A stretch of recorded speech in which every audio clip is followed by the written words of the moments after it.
Hello friends, आज की कहानी के बारे में बात करते हैं। स्वयंभू नाम का व्यक्ति जो पापनासम गांव का रहने वाला, उसे सिनेमा देखना बहुत पसंद है। जब वह 4 साल का था तब उसकी माँ की मृत्यु हो गई थी। वह कभी स्कूल नहीं गया, होटल में झूठा बर्तन उठाता। वह जो भी पढ़ाई की वह सिनेमा के बारे में। चलिए हम सुनते हैं आज की कहानी।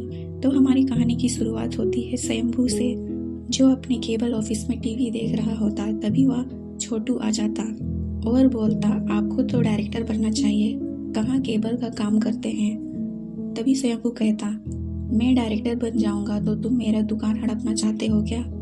कलेक्शन उठा के बैग में रख, मैं चाय पी के आता हूँ। वह चाय पीने चला जाता है। वो पूरे गांव में बहुत फेमस व्यक्ति है, इसलिए सब उनको जानते और अच्छे से बात करते। वह जो भी सिनेमा को देखता जीवन में वही फॉलो करता। तभी वहाँ परिमल नाम का पुलिस आता है चाय पीने। कभी स्वयंभू और परिमल की बनती नहीं थी। वो कहता, इस पुलिस स्टेशन को यहाँ के जमींदार ने 100 साल पहले बनवाया था। अब उसे तोड़कर वहाँ जो खाली जमीन पड़ी है वहाँ नया पुलिस स्टेशन बनने वाला है। 6 महीने तक यहाँ मिस्त्री, मजदूर, ड्राइवर सभी लोग तुम्हारे यहाँ आकर चाय वगैरह पियेंगे।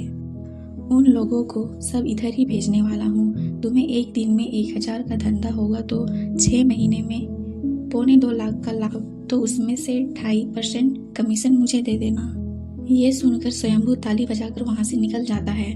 परिमल गुस्से से उसको देखता।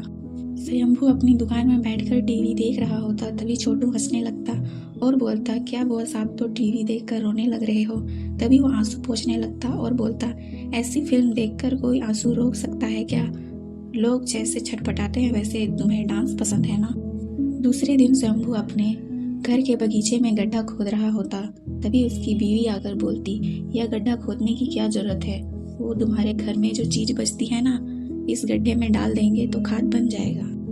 स्वयंभू दुकान जा रहा होता, देखता कि वह बहुत भीड़ होती है। वह पूछता, यहाँ क्या हो रहा है, लाश है क्या? छोटू कहने लगता, यहाँ नया पुलिस स्टेशन बनने वाला है, इंजीनियर आए हैं, कुछ दिन में बड़ी बिल्डिंग खड़ी कर देंगे। वहाँ से स्वयंभू चला जाता। दूसरे दिन नाश्ते के टेबल में शिल्पा बोलती, हमारे स्कूल में नेचर क्लब की तरफ से 2 लड़की को सिलेक्ट किया गया है, उसमें से मैं भी हूँ। 2 दिन का कैंप है, प्लीज पापा मुझे जाने की परमिशन दे दीजिए। स्वयंभू परमिशन दे देता। दोनों बहन स्कूल चली जाती। उसके जाने के बाद स्वयंभू पेपर पढ़ ही रहा होता है। शोभा बोलने लगती है, स्वामी भरतनंद तेनकासी आ रहे हैं, पूरे परिवार के साथ तेनकासी चलते हैं, वहाँ बहुत बड़ा हवन करने वाले हैं, पूरे परिवार के साथ प्रार्थना सुनेंगे तो परिवार को सुख और शांति मिलेगी। तभी कहता, ये सब बोल के मेरा दिमाग खराब मत करो। शिल्पा कैंप से वापस आती, उसके बाद पूछती, वहाँ क्या क्या देख कर आई हो? वो कहती, सुबह सुबह नेचर और शाम को एंटरटेनमेंट भी था, मैंने वहाँ गाना भी गाया, सबने ताली भी बजाई।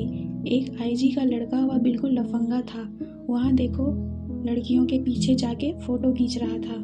स्वयंभू अपने नए दुकान के लिए कॉन्ट्रैक्टर को बोल रहा होता। वो कहता, जैसे ही पुलिस स्टेशन का काम खत्म होता है तुम्हारा काम करवा दूंगा। दूसरी तरफ शिल्पा उसकी बहन के साथ दुकान से लौट रही होती है। तभी एक कार उनका पीछा कर रहा था। उस कार से आईजी का बेटा उतरता और शिल्पा को परेशान करने लगता।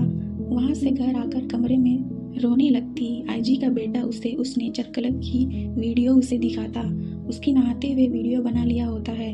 आईजी का बेटा कहता, अगर तुम मेरी बात नहीं मानोगी तो मैं ये वीडियो शेयर कर दूंगा, तुम्हें अकेले आना होगा। रात को 11 बजे तुम्हारे घर के पीछे किसी को बिना बताए चुपचाप चली आना। शिल्पा कहने लगती है, मैं नहीं आऊँगी। वो कहता, तुम्हारे पास कोई ऑप्शन नहीं है, अगर मैं ये वायरल कर दूंगा तो तुम्हारे लाइफ का क्या होगा? तुम्हारा बाप सर नहीं उठा पाएगा, तुम लोगों की कोई इज्जत नहीं रह जाएगी। इसके बाद मुझे दोष मत देना। वरुण के धमकाने के बाद शिल्पा उस रात अपने घर के पीछे स्टोर रूम में आ जाती। तभी वरुण वहां आ जाता। उसके पीछे शोभा भी आ जाती। वरुण कहने लगता, मैंने तुम्हें मना किया था किसी को बताने से। चलो ठीक है। उसकी माँ हाथ जोड़कर गिड़गिड़ाती, ऐसा मत करो। वरुण उसकी माँ के साथ बदतमीजी करने लगता। तभी पीछे से शिल्पा डंडे से उसके सर पर मारती है। वह वही मर जाता। तभी वह घबरा जाते और उसकी माँ कहती, ये क्या कर दिया तुमने? वे अपने पापा को फ़ोन लगाने लगती है, पर बारिश की वजह से नेटवर्क नहीं मिलता, तो दोनों उस लाश को अपने घर के बगीचे में दफना देते। स्वयंभू दूसरे दिन सुबह आ जाता। शिल्पा सारी बात बताती। तब वह कहने लगता, ये आईजी का बेटा है, अगर पुलिस को पता चला तो वो हमें छोड़ेगी नहीं, कोई हमें बचा नहीं सकता। मुझे मेरी बेटी की ज़िंदगी प्यारी है। स्टोर रूम से वरुण की चीज़ों को कलेक्ट करते और वह कहता, हम किसी को कुछ नहीं बताएंगे, समझ गए ना सब। फिर वह अपनी दुकान चला जाता और कई फिल्में देखता। वहाँ से आने के बाद सारी जगहों को अच्छी से साफ सफाई करने को कहता। जब तक मैं वापस ना आ जाऊँ, घर से कोई बाहर मत निकलना, अंदर से ताला लगा देना। मैं कहीं जा रहा हूँ, मुझे फ़ोन मत करना, ना ही किसी का फ़ोन उठाना। फिर स्वयंभू वरुण के कार को ठिकाने लगाने जाता है। वही परिमल उसके पड़ोस के यहाँ पासपोर्ट वेरिफिकेशन के लिए जाता है। जब स्वयंभू कार को ले जा रहा होता तभी परिमल उसको देख लेता। जब स्वयंभू जा रहा होता, रास्ते में उसे स्वामी भरतनंद का पोस्टर लगा हुआ दिखता। वह आगे जाकर एक फ़ोन खरीदता है और वरुण की सिम उसमें डाल देता। आगे जाके उस फ़ोन को कपड़े में लपेटकर ट्रक के ऊपर फेंक देता और वह आगे बढ़ जाता। वहाँ एक तालाब में पहुँचता है और कार को धक्का देने लगता है। जब तक वह पूरी तरह डूब नहीं जाता वहीं पर रुकता है, फिर वहाँ से निकल जाता है। केबल ऑफिस आकर छोटू से कहता, कल और परसों को मैं नहीं आऊँगा, तुम सब काम संभाल लेना। पैसे लेकर वहाँ से निकल जाता। शिल्पा के पापा घर आकर सबको समझाते, तुम लोग किसी लाश के बारे में नहीं जानते, ना वरुण नाम के किसी लड़के को। आज के बाद इस बारे में बात नहीं करेंगे, हम नॉर्मल रहना होगा। ऐसे हमारे चेहरे में डर दिखेगा तो किसी को भी शक हो जाएगा। अब जल्दी से तैयार हो जाओ, कल एक ट्रिप पे जाएंगे, तेनकासी। हम 2 दिनों तक यहाँ नहीं रहेंगे। कोई पूछे तो कहेंगे सत्संग में गए थे स्वामी भरतनंद के यहाँ। दूसरे दिन वो वहाँ से चले जाते। वहाँ से आने के बाद स्वयंभू कहता, जो भी सामान खरीदेंगे उसका बिल लेकर रख। दूसरी तरफ आईजी का बेटा इतने दिनों से गायब होने के कारण उनकी छानबीन शुरू करता है। उधर तालाब में 2 लड़के मछली पकड़ रहे होते हैं। तभी उसमें से एक इशारा करता हुआ बोलता, यहाँ कुछ है। पुलिस वहाँ पहुँच जाती। तभी आईजी भी वहाँ आ जाती। वह कहती, बहुत दिन हो गया है इसे पानी में डूबे, 2-3 हफ्ते हो गए लगता है। मीडिया को इसके बारे में पता नहीं होना चाहिए, यह एक सीक्रेट ही रहना चाहिए। वह इस केस को खुद ही हैंडल करेगी। इधर पापनासम गांव के पुलिस स्टेशन में वरुण की फ़ोटो रिसीव होती है और बाकियों से उस पीली कार के बारे में। जब परिमल उस फोटो को देखता तो उसे शक हो जाता। उस कार को स्वयंभू को चलाते हुए देखा था। इधर पुलिस अपनी छानबीन तेज करते और स्वयंभू के पड़ोसी से पूछताछ करने लगते। पुलिस स्टेशन में एक फैक्स आता, उसमें लिखा होता, वरुण नेचर क्लब की तरफ से ट्रिप में गया था। उस ट्रिप में उसके गांव की एक लड़की भी गई थी, इसलिए पुलिस इंक्वायरी करने शिल्पा के स्कूल पहुंच जाते। जैसे ही वह क्लास से बाहर निकलती, देखती पुलिस आया है, वह घबरा जाती। तब उसे प्रिंसिपल के ऑफिस में बुलाया जाता है। वरुण के बारे में पूछताछ कर रहे होते हैं। शिल्पा के पापा ने जो कहने को कहा था, शिल्पा हूबहू वही कहती। इसके बाद एसआई शिल्पा के घर पहुंच जाते और शोभा से पूछताछ करने लगते। तभी स्वयंभू आ जाता। एसआई वही सवाल पूछता है जो सवाल शिल्पा के स्कूल में उसे पूछा गया था। सभी का जवाब एक होने की वजह से उनको पुख्ता सबूत नहीं मिल पाता और वहां से चले जाते हैं। दूसरी ओर आईजी खुद इस केस को अपने हाथ में ले लेती है और वो कहने लगती है, एक गांव के अनपढ़ का दिमाग कहाँ तक जा सकता है, वो हमें गुमराह नहीं कर पाएगा। अगर एक भी उसके खिलाफ सबूत हाथ लग जाए, मैं उसे छोड़ूंगी नहीं। उसके परिवार को यहाँ लेके आओ, मैं सब हैंडल कर लूँगी। इधर सभी को इन्वेस्टिगेशन रूम में बुलाया जाता है। स्वयंभू पहले से ही सभी को समझाया होता है कि क्या बोलना है। अगर एक बात को 100 बार बोले, वही सच मान लेते हैं। सबसे पूछताछ चलती है, सबका जवाब एक निकलता।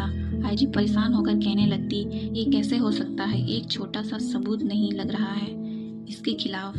तभी उसका पति बोलने लगता, हम यहाँ इंक्वायरी कर रहे हैं, ये कानून के खिलाफ है। आईजी कहती, मैं अपने बेटे के लिए किसी भी हद तक जा सकती हूँ। वो उन कहानी के किरदारों को बुलाओ और सबसे पूछताछ करो। सुनो, उन लोगों को जाने दो, उनका लगना चाहिए कि हम उसकी कहानी को सच मान लिए हैं। इसके बाद सभी को बुलाकर बारी बारी से पूछते हैं, लेकिन उनका भी वही जवाब। आईजी अपनी इंक्वायरी तेज कर देती। सभी गवाहों से बारी बारी दोबारा सवाल पूछती। स्वयंभू का झूठ पकड़ा जाता। आईजी कहती, उन्हें पुलिस को गुमराह किया है, उसे पकड़कर जल्दी मेरे पास ले आओ। पुलिस स्वयंभू के परिवार को पकड़कर ले आती और पूछती कहाँ है मेरा बेटा। वो अपनी बात पर अड़ा रहता कि मैं नहीं जानता। पुलिस उन पर हाथ उठाते, मारते, पीटते। फिर आईजी वरुण के दोस्त को इंक्वायरी के लिए बुलाती है। वो उस नेचर क्लब की ट्रिप के बारे में सब बता देता। इतना सुनते ही आईजी का शक यकीन में बदल जाता है। उन लोगों को फौरन पकड़ने का ऑर्डर देती है। फिर उन लोगों को बहुत मारा पीटा जाता है, लेकिन वे वही बोल जो पहले बोल रहे थे। तभी उसकी नज़र छोटी बच्ची पे जाता है। तीनों को बाहर भेज देते, फिर नीना को अकेले रूम में रख लेते और उसके साथ पूछताछ करने लगते। पर वो कहती मुझे कुछ नहीं पता है, मुझे जाने दो। बाहर स्वयंभू कहता हम में से कोई जेल नहीं जाएगा, ये मेरा वादा है। इधर आईजी का पति कहता बंद करो, ये सब कानून के खिलाफ है, यही है तुम्हारा तरीका। परिमल नीना पे हाथ उठा देता। नीना डर के मारे सारा सच बता देती। फिर स्वयंभू के घर जाकर पुलिस उस जगह की खुदाई करने लगते। तभी वहां से बदबू आने लगती। सब उस लाश की तरफ देख रहे होते हैं, लेकिन वहां एक जानवर की लाश मिलती है। वहां पे सारी मीडिया आई हुई रहती है। स्वयंभू उनके पास जाकर कहता हमारे ऊपर अत्याचार हुआ है। रिपोर्टर को बताने लगता कैसे उन्हें पूछताछ के नाम पर पीटा गया। फिर न्यूज़ में बताया जाता है कि स्वयंभू के परिवार को बेगुनाह घोषित किया गया है और परिमल को नौकरी से सस्पेंड कर दिया गया। उन्हें बिना अदालत के परमिशन के कोई पुलिस वाला पूछताछ नहीं कर सकता। स्वयंभू जब बैठा होता, शोभा उसे पूछने लगती आपने उस लड़के की लाश कब बदली, अब वो लाश कहाँ है। वो कहता जब मैं मर जाऊंगा वो सच भी मेरे साथ मर जाएगा। स्वयंभू अपने गांव के नए पुलिस स्टेशन में हाजिरी देने जाता। तभी पुलिस वाला कहता बहुत घमंड है ना तुम्हें, पुलिस वाले को गुमराह करके कब तक बच पाओगे। जिस दिन वो लाश पुलिस के हाथ लग जाएगी तुम बचोगे नहीं। तभी वहां से निकलता। जब वहाँ कंस्ट्रक्शन का काम चल रहा था, रात में जाकर वरुण की लाश को दफना दिया। फिर वह वहां से निकल जाता।